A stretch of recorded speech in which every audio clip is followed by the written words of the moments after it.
আসসালামু আলাইকুম। কেমন আছেন সবাই?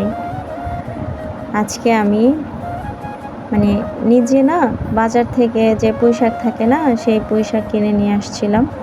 তো ওখানে হচ্ছে গুঁড়াসহ কয়টা পুঁইশাকের ডাঁটা আরকি আমি এখানে নতুন মাটি ছিল, ওই মাটিতে জাস্ট গেঁথে রাখছি। তো তারপরে দেখি যে সেটার মধ্যে থেকে সুন্দর, সুন্দর পাতা বের হয়েছে। মাটিটা অনেক ভালো। তো এখন আলহামদুলিল্লাহ আমার পুঁইশাক গাছ এই হচ্ছে দ্বিতীয়বার আমি কাটবো। এর আগে একবার কেটে খাইছি। তো এবার এইটারে মানে কাটার জন্য নিয়ে আসছি।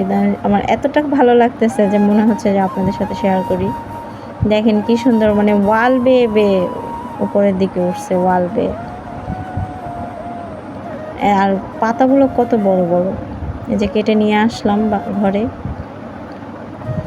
এখন এটাকে কাটাকুটি করে তারপর রান্না করব। আল্লাহ হাফেজ।